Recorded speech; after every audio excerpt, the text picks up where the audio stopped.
Hello दोस्तों, नमस्कार। SM किसी चैनल में मैं आप सभी लोगों का दिल से बहुत बहुत स्वागत करता हूं। सो दोस्तों, इस वीडियो में हम लोग बात करने वाले एक मोस्ट वेटेड टॉपिक से रिलेटेड। कौन सा? तो आप सभी लोगों को पता ही है, पीडीएफ स्ट्रैटेजी। इसके ऊपर मैं काफ़ी वीडियोस बना चुका है एंड ये स्ट्रैटेजी अगर देखा गया तो काफ़ी सारे अलग अलग पैटर्न में भी बन सकती है, अलग अलग थीम में बन सकती है।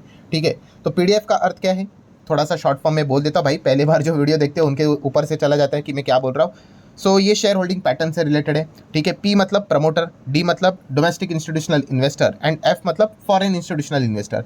ये होते हैं सबसे बड़े दिग्गज इन्वेस्टर। इनको कंपनी के बारे में हमसे तो ज़्यादा डेफिनेटली पता है। ठीक है, सो सोच कर देखिए, अगर इन्होंने ज़्यादा से ज़्यादा माल अगर खरीद के रखा हुआ है, ठीक है, तो वो कंपनी काफ़ी इंटरेस्टिंग कंपनी हो सकती है करके। ठीक है, मतलब बचा क्या, पीडीएफ के अगेंस्ट सिर्फ पब्लिक।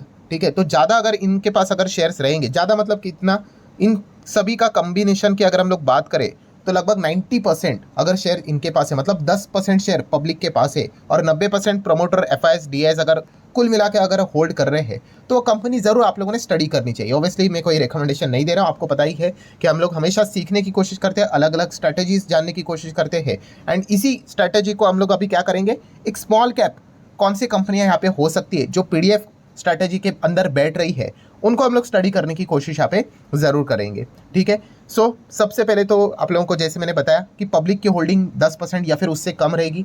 बाकी जो शेयर्स रहेंगे प्रमोटर एफआईएस या फिर डीएफएस के पास हम लोग को ज़्यादा देखने को मिल रहे हैं, तो कुछ बात खास यहाँ पे हो सकती है, उसके चांसेस हम लोग को ज़्यादा देखने को मिल सकते हैं। सो ऐसे कंपनीज की लिस्ट, ऐसे शेयर्स की लिस्ट, स्टॉक्स की लिस्ट मैं आप लोगों के सामने रखने वाला हूँ। बट सबसे पहले क्लियर कट डिस्क्लेमर, जो कि हर वीडियो में मैं दे ही देता हूँ, कि कोई रिकमेंडेशन नहीं कि भाई बाय करो, सेल करो, होल्ड करो, एवरेज करो, वो आपकी मर्जी है। ठीक है, रिकमेंडेशन के लिए चैनल नहीं खुला हुआ है और ये डिस्क्लेमर हमेशा मुझे यहाँ पे देना पड़ता है। एंड खास करके अभी बाजार टॉप पे है ना, तो ये ज़्यादा 2-3 बार बोलना पड़ता है। ठीक है, मार्केट जैसे कभी नीचे आ जाएगा ना, तो काफ़ी सारी पब्लिक गायब ही हो जाएगी, इतना कोई वीडियोस देखता भी नहीं है। ठीक है, हमेशा मार्केट टॉप पे आएगा तो ज़्यादा से ज़्यादा लोग बाजार में आ जाते हैं, मतलब बिगनर लोग आ जाते हैं। और बिगनर लोग आपको पता ही है, यूजुअली पढ़ाई करने में ज़्यादा रुचि नहीं रखते, वो उनको शॉर्टकट चाहिए होते हैं। कितने कमेंट आते हैं कमेंट सेक्शन में कि सर कोई स्टॉक बता दीजिए, ठीक है, ये बता दीजिए, वो बता दीजिए। तो ऐसा हम लोग रिकमेंडेशन नहीं दे सकते, मैंने काफ़ी बार आप लोगों को बताया। सो अगर आप शेयर बाजार खुद से सीखना चाहते हो, तो उस पर्पज़ के लिए आप चाहो तो इस चैनल को स्टडी कर सकते हो, इस चैनल को फॉलो कर सकते हो। एंड इसलिए तो हमारे वीडियोस इतने बड़े होते हैं, रिकमेंडेशन देना है तो भाई 1 सेकंड का काम है। एनीवेज, सो डिस्क्लेमर तो यहाँ पे हो चुका है, तो आप चाहो तो इन कंपनीज को स्टडी यहाँ पे कर सकते हो। एंड देखा गया ना दोस्तों, ये फिल्टरेशन अगर मैं लगाऊँ ना, प्रॉपरली फिल्टरेशन लगाओ, तो ज़्यादा स्टॉक्स नहीं है, 4-5 ही स्टॉक नजर आ जाते हैं। ठीक है, अगेन कह रहा हूँ, कोई रिकमेंडेशन नहीं भाई, आप इनको, सबसे इंपॉर्टेंट चीज़ होती है बिजनेस को जानना। ये मैंने काफ़ी बार आप लोगों को समझा है। ठीक है, अगर आपको किसी कंपनी का बिजनेस इंटरेस्टिंग लगता है, तो फिर आप क्या कर सकते हो, इस प्रकार के और भी फिल्टरेशंस लगाकर, ठीक है, ज़्यादा से ज़्यादा क्या कर सकते हो, स्टडी करने की कोशिश यहाँ पे कर सकते हो। जैसे कि अगर मैं बात करूँ, देखिए यह है पहली कंपनी जिसका नाम आप लोगों के सामने टीम लीज सर्विस लिमिटेड करके। ठीक है, सबसे पहले अगर आप इसका चार्ट पैटर्न भी देखोगे तो काफ़ी ज़्यादा वॉलेटाइल रहता है, ऊपर नीचे ऐसा ऐसा यहाँ पे चल रहा है। एनएससी के हिसाब से 2016 से शुरुआत यहाँ पे हुई थी, तब से लेकर अभी तक 177% का ही परफॉर्मेंस देखने को मिला है। ये तो पास्ट ट्रैक रिकॉर्ड हो गया, तो फ्यूचर की कोई गारंटी देता है नहीं। सो सबसे पहले अगर आप देखोगे तो इस कंपनी का बिजनेस क्या है, मेरे को सबसे ज़्यादा पसंद यही चीज़ होती है कि कोई भी कंपनी का शेयर अगर आप मुझे बोलते हो ना, वो कंपनी करती क्या है, ये आपका सबसे पहला प्राइम ऑब्जेक्टिव होना चाहिए, उसी में ही मज़ा है। ठीक है, तो आप देख सकते हो यहाँ पे कि ये जो company provides the employment related services. ठीक है, एम्प्लॉयमेंट रिलेटेड सर्विसेज देती है। ठीक है, जैसे कि अगर हम लोग बात करें, it provides solution for staffing, recruitment अगर आपको करवानी, उससे रिलेटेड आपको सॉल्यूशंस देंगी। ठीक है, सर्विसेज देंगी, ट्रेनिंग से रिलेटेड, देन पेरोल प्रोसेसिंग की अगर हम लोग बात करें, रेगुलेटरी कंप्लायंसेस की बात करें। ठीक है, इसमें ये कंपनी हम लोग को काम करती है। मतलब बेसिकली अगर आप देखोगे तो बिजनेस सेगमेंट कौन सा है, ये एचआर सर्विसेज जो रहते हैं ना, जनरल स्टाफ जैसे, स्पेशलाइज स्टाफिंग जैसे, तो उसमें ये कंपनी हम लोग को काम करते हुए देखने को मिल जाती है। सबसे इंपॉर्टेंट चीज़ यही है, क्या आपको बिजनेस इंटरेस्टिंग लग रहा है क्या? अगर आप कह रहे हैं कि बिजनेस ही थकेला लग रहा है, तो फिर आगे स्टडी करने की कोई ज़रूरत ही नहीं है। मैं तो सबसे पहले ऐसे ही फिल्टरेशन लगाता हूँ, जहाँ पे मुझे लगता है कि बिजनेस इंटरेस्टिंग है, फिलहाल की सिचुएशन में ये चीज़ों का डिमांड आ सकता है, तो फिर मैं धीमे धीमे करके एक एक चीज़ों को पढ़ना स्टार्ट करता हूँ। अगर फर्स्ट स्टेप ही मेरा रहता है जो बिजनेस से रिलेटेड रहता है, वही अगर मुझे पसंद नहीं आता है, तो मैं आगे कंपनीज को स्टडी नहीं करता हूँ। सो ये अप्रोच आप लोगों में हमेशा डेवलप यहाँ पे होनी चाहिए, ये मैंने काफ़ी बार आप लोगों को समझाया है। सो आप देख सकते हैं, देखिए ये कंपनी स्मॉल कैप टाइप की है, 5,000 करोड़ से कम का मार्केट कैप है। ऑब्वियसली मैं आज वीडियो बना रहा हूँ तभी तक की स्थिति है। ठीक है, ये 5,000 के परे भी जा सकते हैं, ये नीचे भी गिर सकती है, 1,000 करोड़ के नीचे जाके माइक्रो कैप भी बन सकती है। ये शेयर बाजार में चीज़ें चलती रहती है। सो इस कंपनी को आप चाहो तो स्टडी यहाँ पे कर सकते हैं दोस्तों।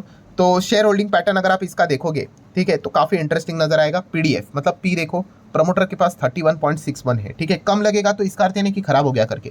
देन हम देखेंगे इंस्टीट्यूशंस, तो 28% से ज़्यादा एफआईएस के पास है, डीआईएस के पास 31% है, पब्लिक के पास देख सकते हो ओनली 7.84, चलो 8% पकड़ लो राउंडेड।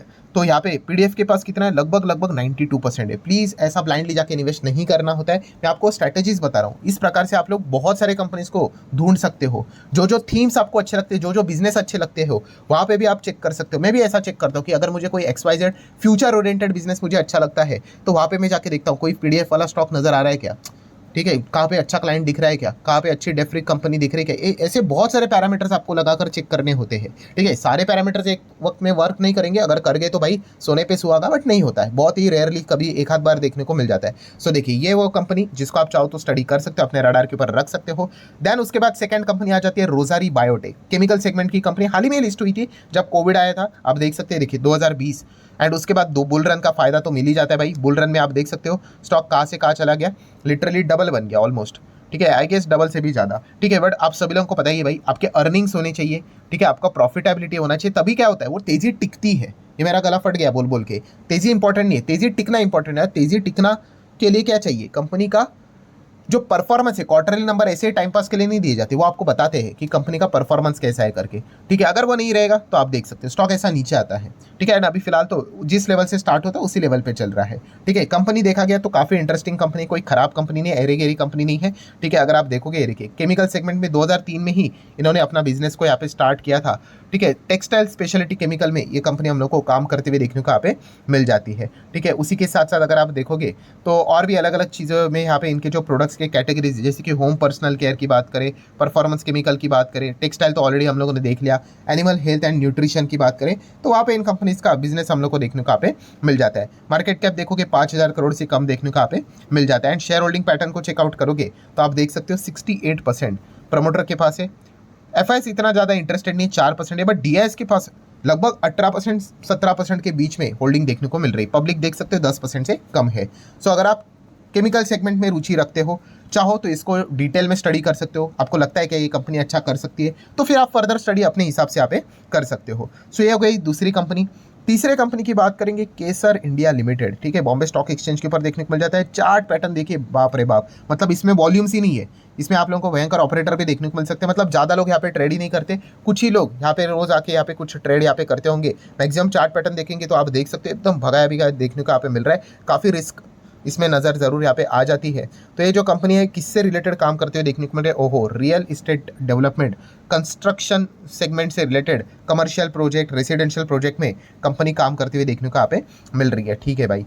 देन 2000 करोड़ का मार्केट कैप, एंड वो भी शायद से इसीलिए नज़र आ रहा है क्योंकि स्टॉक इतना भाग चुका है, इसीलिए। तो भाई संभाल कर रहे हैं ना, जिन लोगों को फोमो ज़्यादा पसंद होता है, मतलब भागते हुए ट्रेन पकड़ना ज़्यादा पसंद होता है, उनके लिए काफ़ी चीज़ें ज़्यादा रिस्कमंद साबित यहाँ पे हो सकती है, ठीक है। बट ओवरऑल अगर हम रडार की बात करें तो वहाँ पे ये भी कंपनी देखने को मिलती है। 75% प्रमोटर के पास शेयर है, बाकी 18-18.5% एफआईएस है, डीएस तो है ही नहीं। एंड पब्लिक देख सकते हो 6% के आसपास की होल्डिंग फिलहाल तो देखने को मिल रही है। सो पीडीएफ के हिसाब से ये भी हम लोग को उस कैटेगरी में देखने को मिल रही है। आप चाहो तो इस कंपनी को भी स्टडी कर सकते हो, बट फिलहाल का पैटर्न देखकर हम लोग कह सकते हैं कि ये कंपनी रिसेंटली काफ़ी अच्छा यहाँ पे रियल इस्टेट वाले कंपनीज ने काफ़ी अच्छा परफॉर्मेंस किया है, तो इसी इसमें ये भी हम लोग को रडार पे आते हुए देखने को मिल रही है। नेक्स्ट बात करेंगे यात्रा ऑनलाइन लिमिटेड, ठीक है। तो ये जो कंपनी है आप देख सकते हैं, ये भी जस्ट अभी अभी बाजार में यहाँ पे हम लोग को एनएससी के हिसाब से लिस्ट होते हुए देखने को मिली थी। देन इतना अभी तक कुछ खास परफॉर्मेंस नहीं है, जहाँ से शुरू हुआ था वहाँ से तो हम लोग को और भी नीचे ही देखने को यहाँ पे मिल रहा है। बट ये भी जो कंपनी है अगर हम लोग यहाँ पे देखें 2005 में ही शुरुआत यहाँ पे हुई थी।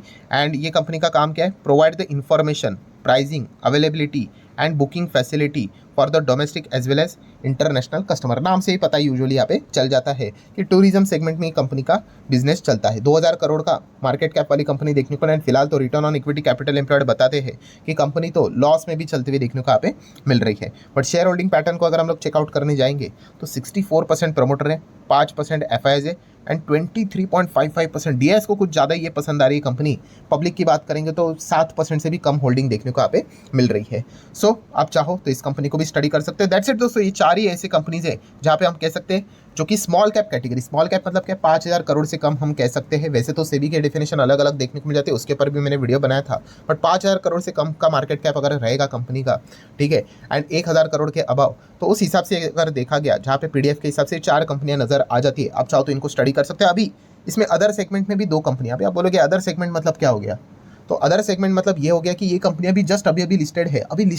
अभी अभी जो लिस्टेड कंपनी होती है उनमें दिक्कत क्या होती है, यस वो प्रमोटर की होल्डिंग रहती है ना, वो 75 के ऊपर रहती है, ठीक है। सो जैसे कि गोपाल स्नैक्स की अगर हम लोग बात करें, ये तो जस्ट अभी बाजार में यहाँ पे स्टार्ट यहाँ पे हुआ है, तो आप देख सकते हैं, देखिए अभी जस्ट स्टार्ट हुआ था, इसीलिए 81% की होल्डिंग है, इसलिए वो पीडीएफ के हिसाब से ज़्यादा नजर आता है। अभी आज नहीं तो कल इनको क्या करना पड़ेगा, 75 तक तो अपनी होल्डिंग लानी पड़ेगी, तो बचा कुचा माल बेचना पड़ेगा। तो कौन खरीदेगा, एफआईएस डीएस खरीदेगा, वी डोंट नो, या फिर पब्लिक के पास जाएगा, तो इसीलिए उसके ऊपर थोड़ा सा आप फोकस रख सकते हो। एंड उसी के साथ साथ फ्लेयर राइटिंग इंडस्ट्रीज की अगर हम लोग बात करें, पेन वाली जो कंपनी, ठीक है, ये भी हाल ही में लिस्ट हुआ था, आप देख सकते हैं, ये देखिए जब से लिस्ट हुआ है तब से लेकर अभी तक 30% डाउन है।